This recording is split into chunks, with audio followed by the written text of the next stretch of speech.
What's going on, everybody? It's your boy DJP1 here. Just want to come to you real quick and for all of my wrestling fans out there, what y'all think of War Games? I thought it was actually really good. I was very disappointed with the Gunther and Damian Priest match. I figured they'd have Gunther win, but I don't know. I feel like it definitely could have been a lot better than it really was. I feel like it was kind of stale. The pace wasn't very good. I just don't think they have very good chemistry together. But the women's War Games match, that they delivered. They definitely delivered. Nia Jax, I think, needs gone.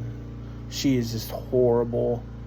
She's going to end up hurting somebody really bad. I can see it now. I mean, she has so many times in the past. But other than her, I feel like they delivered. Candice LeRae kind of shocked me a little bit in that match. She definitely proves that they need to be doing something more with her than what they are. Highlight of that match, though, was Tiffany Stratton and Io Sky both coming off the top of the cage. Io Sky coming off in that trash can, boy, that was... she is freaking nuts. She is one crazy wrestler, but she's good. I definitely enjoyed that match thoroughly. The triple threat match, I thought was... The triple threat. I don't know where my mind was going with that. With Sheamus and Braun Breaker and Ludwig Kaiser. That was good. If you don't think that Braun Breaker is the future of that business, I don't know what to tell you. That dude's got it all. He's definitely the best member out of his family. No disrespect to Rick or Scott. Huge fan of the Steiner brothers when I was a kid. When they split, for some reason I was always more of a Rick guy than Scott. Always thought Rick was pretty underrated as a wrestler. I really, really dug the LA Knight Shinsuke match. I could watch those two go at it all the time. They have really good chemistry together. I love the fact that Shinsuke won.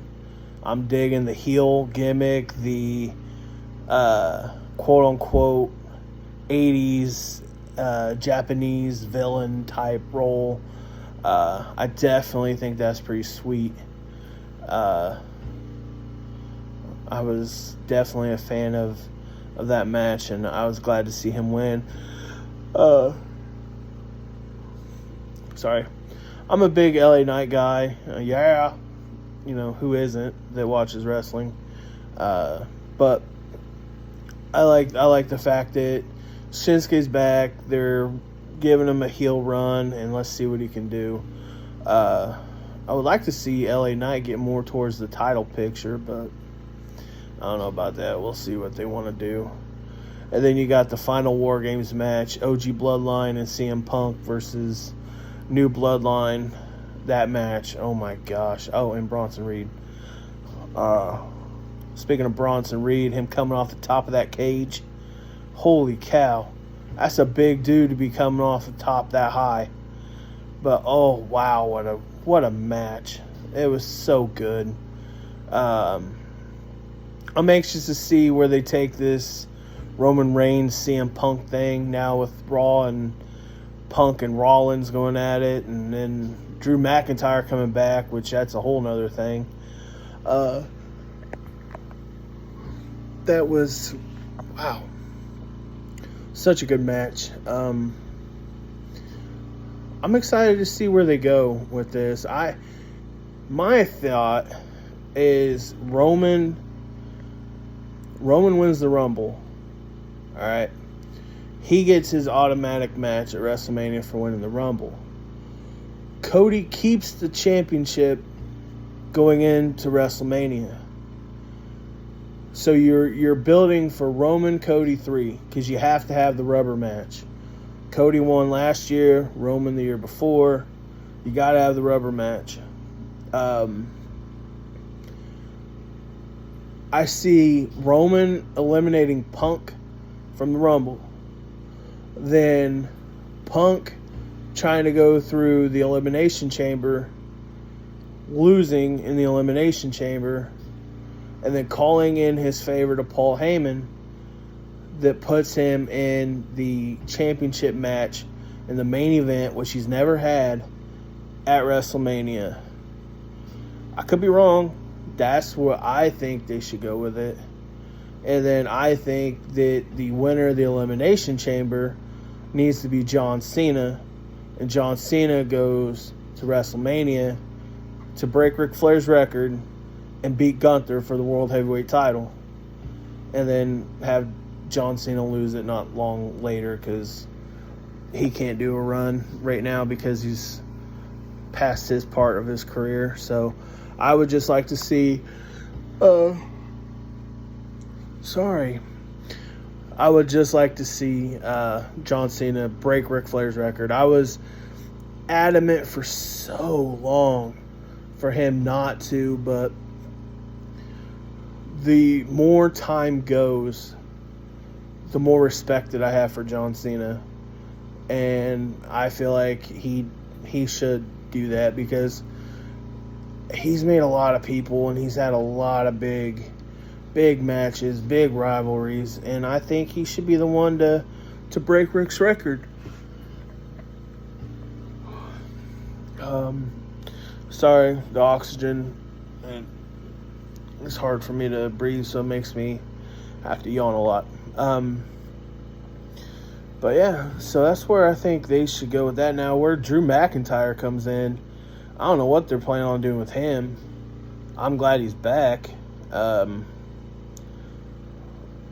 He claymored Sami Zayn, which kind of didn't make sense to me.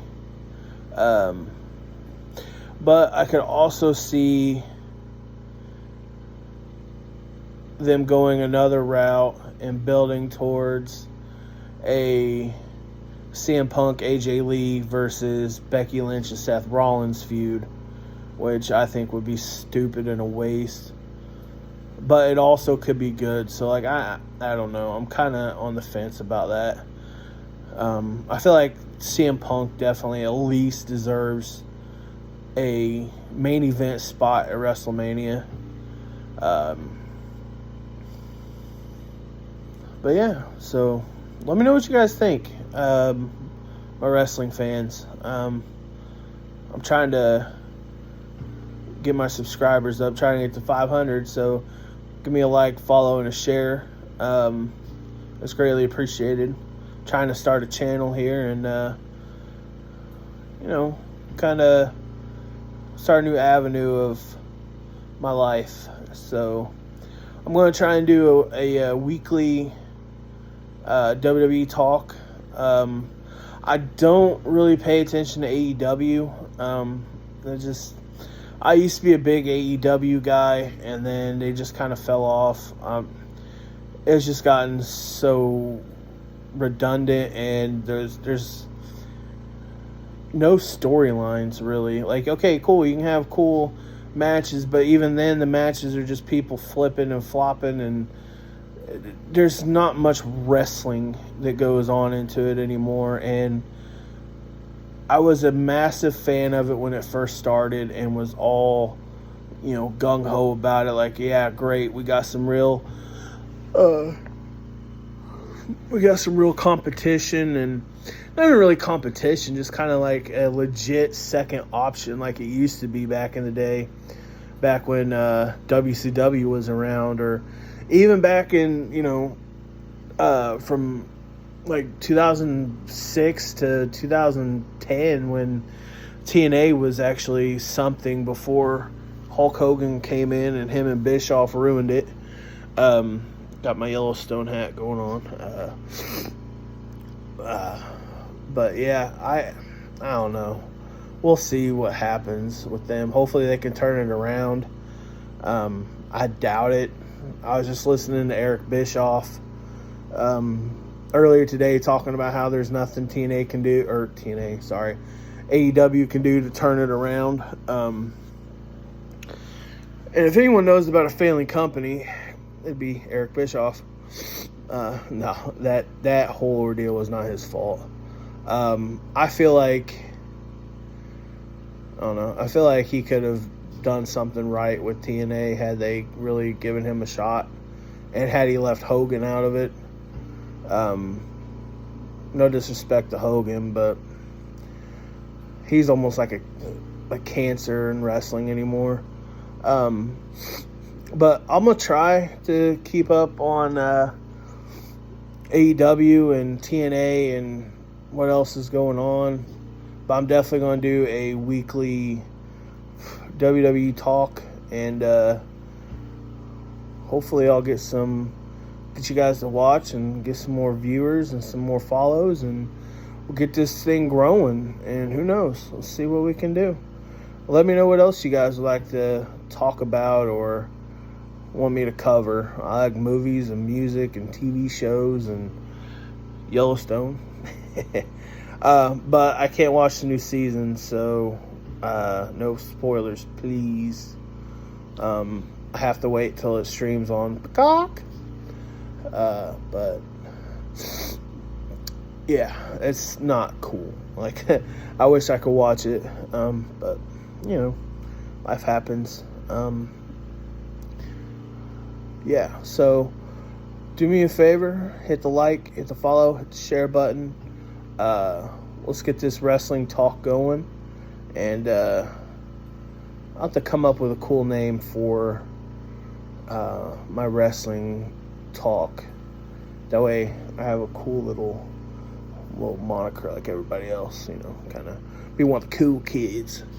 But anyway, I hope y'all have a great day. I love y'all. I will talk to everybody soon. Peace.